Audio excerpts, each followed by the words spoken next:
పురంధేశ్వరి గారు ఆవేశంగా మాట్లాడిన మాటలు టీవీలో డిబేట్లు చూశాక ఒకటి చెప్పాలనిపిస్తుంది.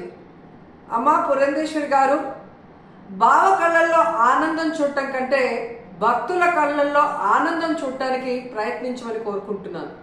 ఎందుకంటే ఈరోజు కూటమి ప్రభుత్వానికి చెందిన లాయరు సుప్రీంకోర్టులో కోర్టు అడిగిన ఏ ఒక్క దానికి కూడా సమాధానం చెప్పలేకపోవటం వల్లే సుప్రీంకోర్టు ఇంత సెన్సిటివ్ అయిన విషయాన్ని సీఎంగా ఉండి ఎటువంటి ఆధారాలు లేకుండా ఎలా మాట్లాడతారు అంటే, సీఎం ఏదైనా మాట్లాడచ్చు, ప్రజల చేత గెలిపించబడిన వాళ్ళు మాట్లాడకూడదు అని మీరు మాట్లాడటం నిజంగా చాలా సిగ్గుచేటు. ఎందుకంటే ఈరోజు మీరు చంద్రబాబు నాయుడు, లోకేష్, పవన్ కళ్యాణ్ ఎలాగైతే రోడ్ల మీద ప్రెస్ మీట్లు పెట్టి మాట్లాడుతున్నారో అవే మాటలు ఎందుకు మీరు కోర్టులో మాట్లాడలేకపోయారు? సో ఈరోజు ప్రజలు గమనిస్తూ ఉన్నారు. ఎటువంటి ఆధారాలు లేకుండా లడ్డూలో టెస్ట్ చేయలేదని మీ లాయర్ చెప్పిన తర్వాత, ఎటువంటి ఇన్వెస్టిగేషన్ జరగకుండా చంద్రబాబు నాయుడు పవిత్రమైన తిరుమల లడ్డూ మీద అంత పెద్ద నింద వేసి మరి మత కల్లోలాలు సృష్టించే పరిస్థితి వచ్చినప్పుడు సుప్రీంకోర్టు అడగటంలో ఏం తప్పు ఉందని నేను అడుగుతున్నాను. ఈరోజు మీరు బీజేపీ రాష్ట్ర అధ్యక్షురాలా ఆంధ్రప్రదేశ్కి, లేక తెలుగుదేశం పార్టీ రాష్ట్ర అధ్యక్షురాలా, ఎవరికి అర్థం కాని పరిస్థితికి వచ్చింది. ఎందుకంటే బావ కళ్ళల్లో ఆనందం చూడటం కోసం బావ చేసే తప్పుల్ని వెనకేసుకొస్తున్నట్టు ఉంది. కానీ ఈరోజు 140 కోట్ల హిందువుల మనోభావాలను దెబ్బతీసే చంద్రబాబు నాయుడు స్టేట్మెంట్ ని సరిదిద్ది అందరికీ ఊరట కలిగించాల్సిన బాధ్యత బీజేపీలో ఉన్న రాష్ట్ర అధ్యక్షురాలుగా మీకు ఉంది అన్న విషయాన్ని తెలుసుకొని, మరి పైన బీజేపీ పెద్దలు ఎవరైతే ఉన్నారో ప్రధానమంత్రి గారికి కానీ, అలాగే సుప్రీంకోర్టులో మీ లాయర్తో మరి ఇన్వెస్టిగేషన్ కి రెడీ కమ్మని చెప్పండి. మరి నిజాలు తేల్చి తప్పు చేస్తుంటే తప్పు చేసిన వాళ్ళని శిక్షించండి, లేదంటే తప్పుడు మాటలు మాట్లాడిన వాళ్ళని శిక్షించమని మీరు కోరాలని కూడా డిమాండ్ చేస్తున్నాం. ఎందుకంటే ఈరోజు ఒక తిరుపతి అమ్మాయిగా తిరుపతి మీద ఇంత అప్రతిష్ట తెచ్చే విధంగా చంద్రబాబు నాయుడు ఒక ముఖ్యమైన సీఎం పోస్ట్ లో ఉండి ఎటువంటి ఆధారాలు లేకుండా, ఎటువంటి టెస్టులు చేయకుండా మాట్లాడటం కరెక్ట్ కాదని కూడా ఈ సందర్భంగా తెలియజేసుకుంటున్నాం. అలాగే పవన్ కళ్యాణ్ గారు, ఇది సినిమా షూటింగ్ కాదు.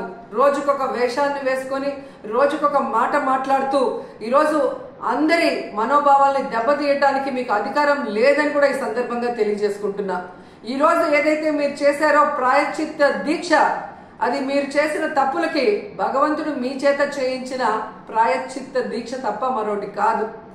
ఎందుకంటే ఈరోజు భగవంతుడే లేడని చెప్పిన మీ కుటుంబ సభ్యులు, మీరు, అలాగే ఏ రోజు హిందూయిజం కూడా గురించి మాట్లాడని మీరు, ఎన్నికల గురించి ముందు మీరు మాట్లాడిన మాటలకి ఈ రోజు మీరు మాట్లాడుతున్న మాటలకి, మీరు వేస్తున్న వేషాలకి సంబంధం లేకుండా ఉండటం ప్రజలు గమనిస్తూనే ఉన్నారు.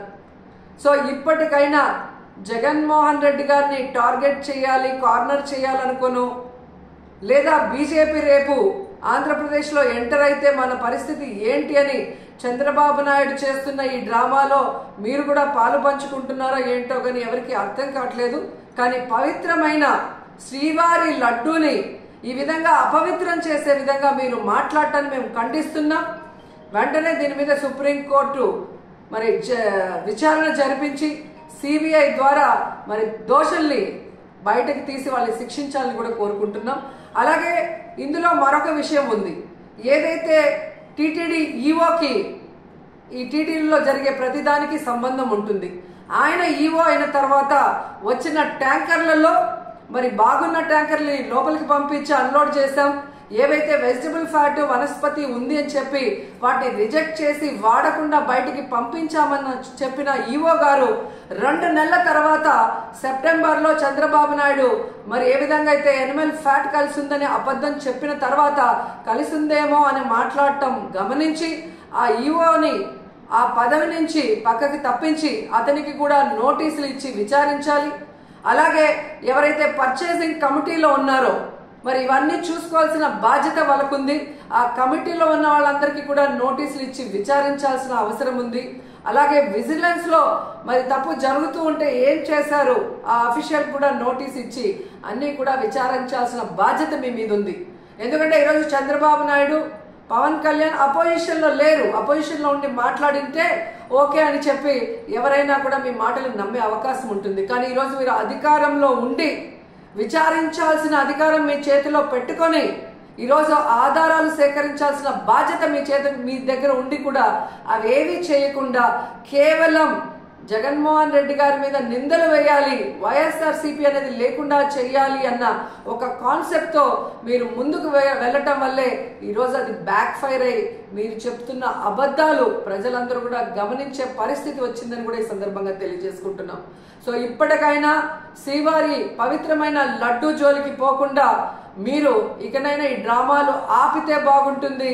సుప్రీంకోర్టు విచారణకి మేము సిద్ధం, సిబిఐ వేసుకున్న మేము సిద్ధమని చంద్రబాబు నాయుడు, పవన్ కళ్యాణ్ అలాగే పురంధేశ్వరి గారు చెప్పాల్సిన అవసరం కూడా ఉందని చెప్తున్నాను.